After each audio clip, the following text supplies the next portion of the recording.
All right, good afternoon, everybody. My name is Kevin McMahill. I'm the sheriff of the Las Vegas Metropolitan Police Department, and we are collectively here this morning to give you an update on the Cybertruck explosion at the Trump Hotel on Las Vegas Boulevard yesterday. Our work never stopped, as many of you went to sleep last night, and I just want to give you an update on a lot of what it is that we found through the processing of the Cybertruck. This is a joint investigation involving the FBI, the ATF, the Las Vegas Metropolitan Police Department, and these folks worked through the night and found a lot of stuff that is very useful for this investigation. As you look at this Cybertruck here, we had to transport this down to our fleet services so that we could really get through this thing. And I remind you that the subject inside wasn't able to be removed for a very long period of time because he was burnt beyond recognition.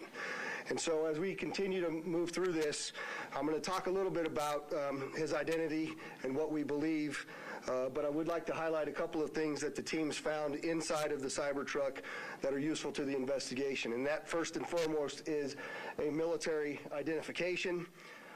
We also found a passport. We found a Desert Eagle 50 caliber semi-automatic pistol.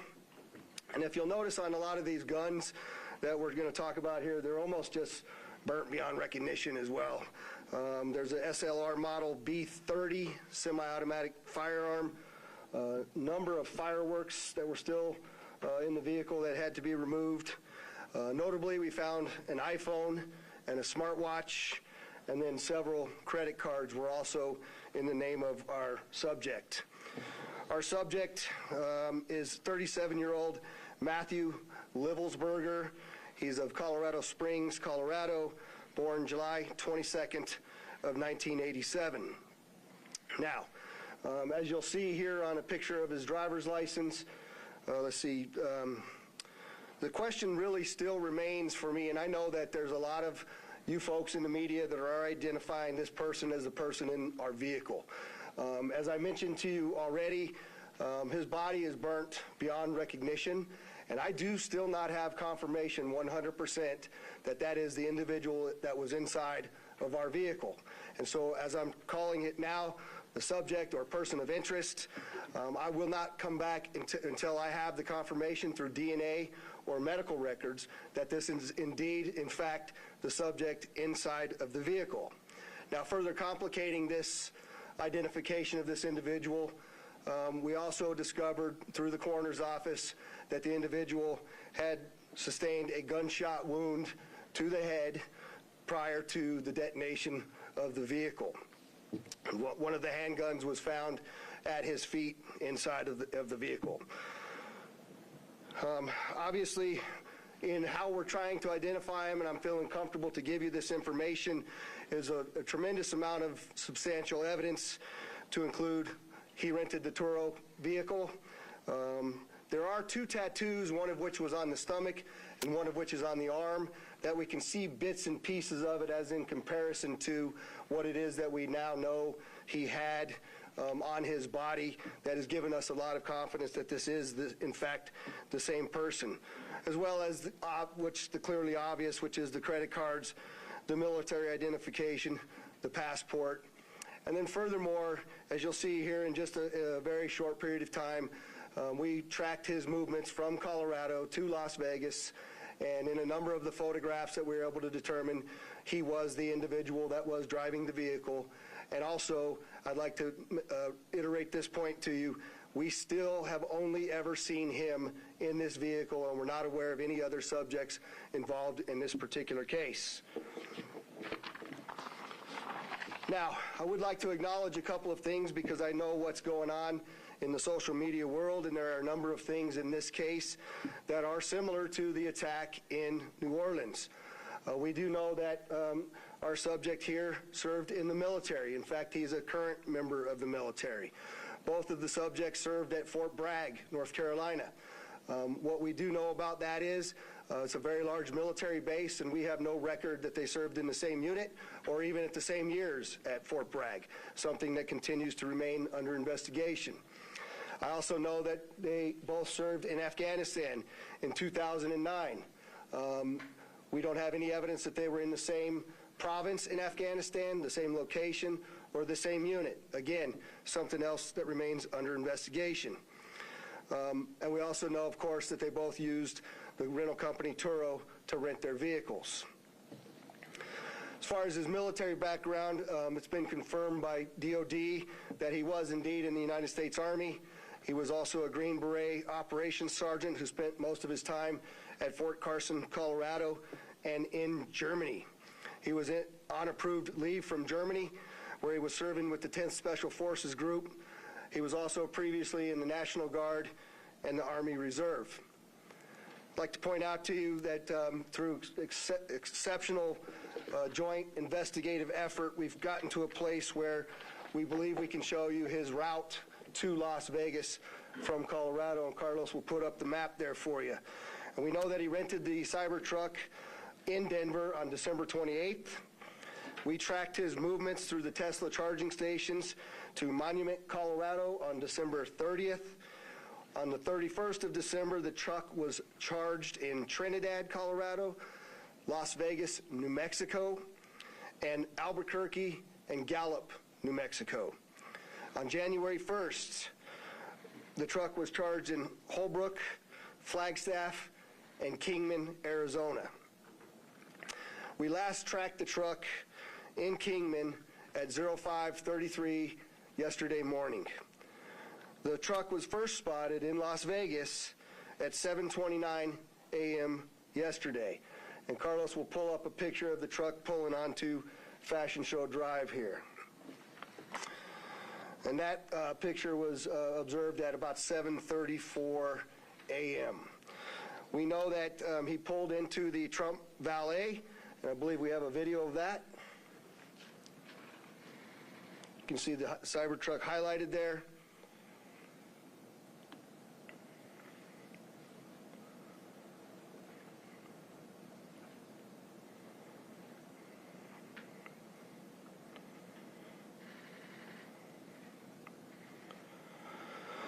So through extensive surveillance video, we were able to track him leaving there, and we know that he went to several different places along Las Vegas Boulevard, and he spent some time in a parking lot of a business near Flamingo and Las Vegas Boulevard.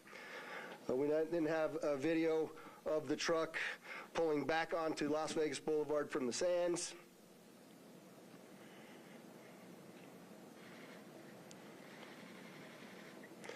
You see that there?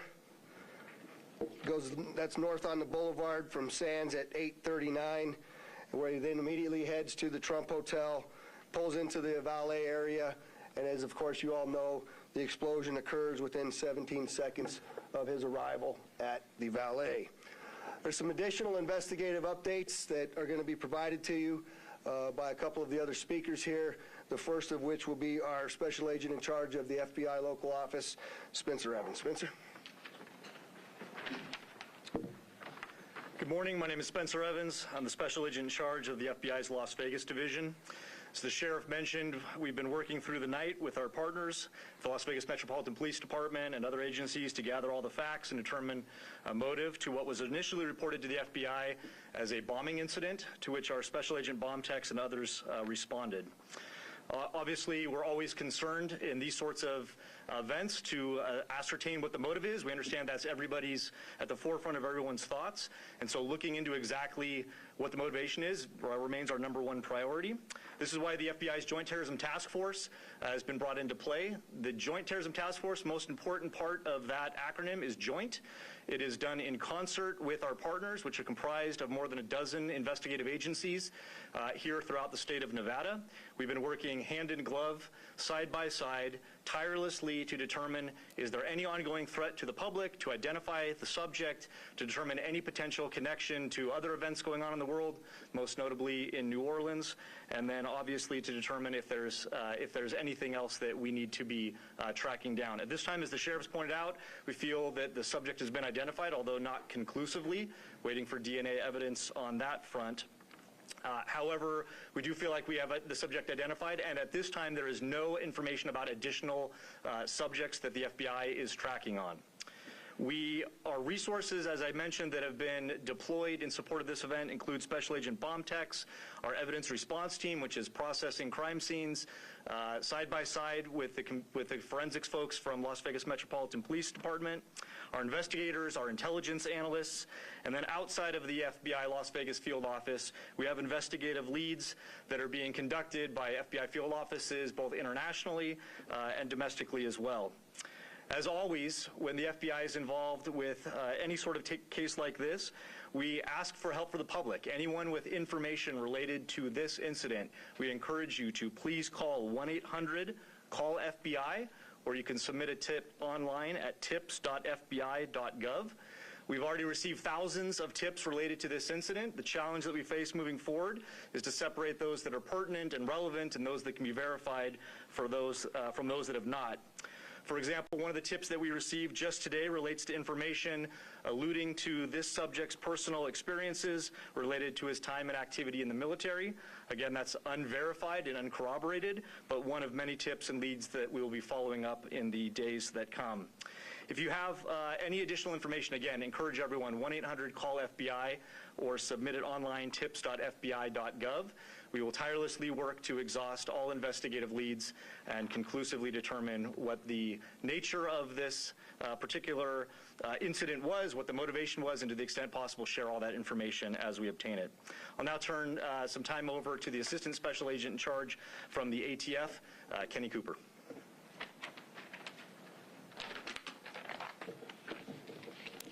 Good morning, everybody. My name is Kenny Cooper. I'm the Assistant Special Agent in charge of ATF San Francisco Field Division.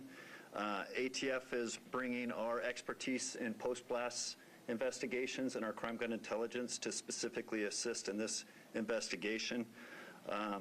I will tell you that our Special Agent Bomb Techs are working with FBI and with Las Vegas Metro and sifting through that post-blast debris to find components and investigative leads that will derive from that evidence process. We're too early into that investigation process to give any determination as far as how this device was initiated.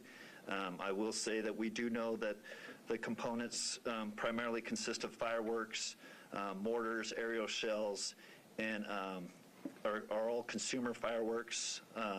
Nothing commercial grade has been discovered at this point, and we've identified some fuel enhancers like the Coleman fuel and VP Racing fuel and some explosive targets that can be purchased at any sporting goods store. We've also, as the sheriff mentioned, we've identified 2 semi-automatic handguns recovered from the Tesla. We have successfully traced those firearms, and I can tell you that Matthew Livesberg lawfully purchased both of these firearms on December 30th, 2024. We have agents following up those investigative leads. We know exactly where those firearms were purchased, and we will share any developments from those leads as they come in. Thank you.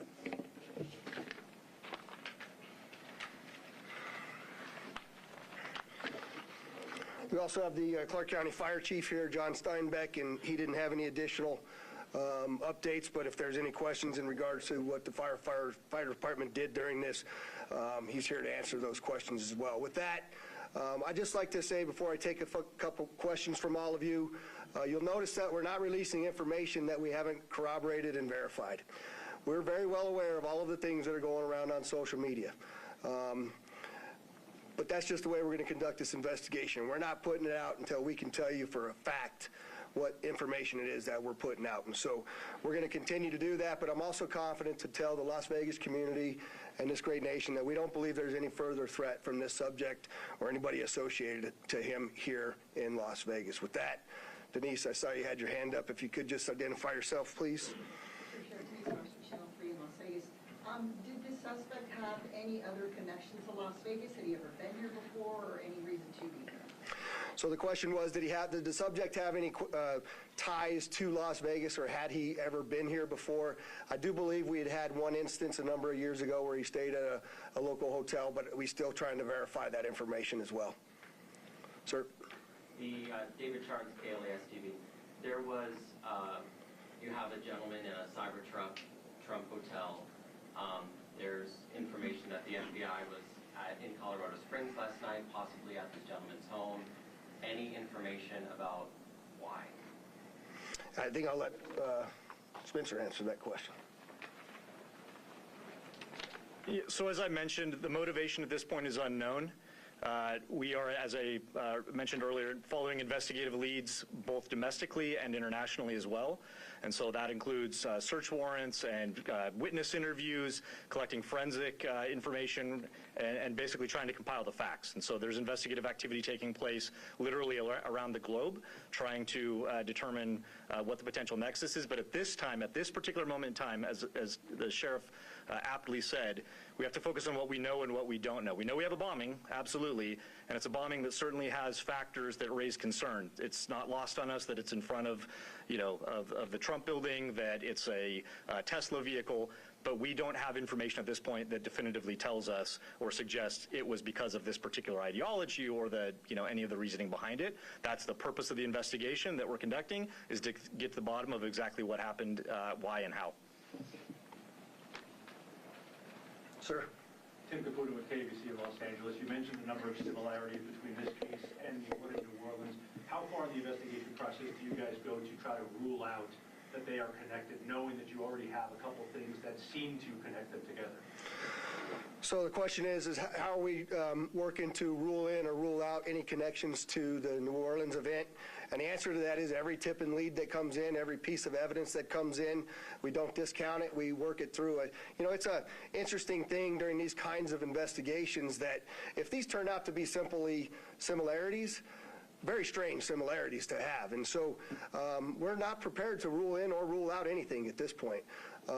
There's lots more for us to do in this investigation. We haven't even gotten into the phones or the computers, which are usually very, very instructive and informative to us as we investigate. And we've got a lot more work to do to trace him, to see the stores that he went to rule out anybody else. Lots of investigative work to do, and we're just trying to give you an update on what we know now. That is factual. Rio Yamat, AP. Was the gunshot wound to his head self-inflicted? We believe the question was the gunshot self-inflicted, and we do believe it was, since he was the only person in the vehicle, and it occurred immediately prior to the vehicle blowing up. Back there, sir? Yes, sir. Morgan Chesky, ABC News. With the evidence you've seen so far, are you comfortable now calling this a suicide mission? The question is, am I comfortable calling it a suicide mission? I'm comfortable calling it a suicide with the bombing that occurred immediately thereafter. I'm not giving it any other labels. And with the friends and family you've spoken to so far, have they shared any prior red flags? The question is, did we have any of the family members share any particular red flags? Again, I'll go back to what I know is circulating on social media, but none of that has been verified at this point. And final question, real quickly. All the components you found inside the Cybertruck, were they all purchased in Colorado? The question is, were all the components found inside of the Cybertruck purchased in Colorado? And I don't know the answer to that. That's part of why we're doing the extensive part of the investigation. Neil, Associated Press. Can you talk a little bit about the security measures you have in place at the hotel now? So, as you all know, we had just successfully completed a New Year's Eve event where hundreds of thousands of people come to Las Vegas. I've extended our posture just like it is for a New Year's Eve event, where I have thousands of police officers that are working day in and day out. Obviously, dozens and dozens of people that are working on this investigation as well. We'll continue to look at what that security posture looks like, but I'm confident in the safety of our community as we move forward. Go ahead in the middle there. Joe Mueller, Channel 13 here in Las Vegas, ABC. Did Luxemburger have any sort of criminal record at all? And also, do you know when that Turo vehicle was rented? The question was, is there any criminal record? None that I'm aware of. That has not been brought to my attention that he had a criminal record. And I said that the Cybertruck was rented on December 28th in Denver, Colorado. Right here? Hi, Stephanie Price, Fox News. Hi. Hi. Have you guys been able to verify that he checked into the Resort World Hotel the day before this? The question is, do we know if he checked into the Resorts World the day before this? I'm not aware of that information. Sir? Mike Allen, Fox 5 Vegas.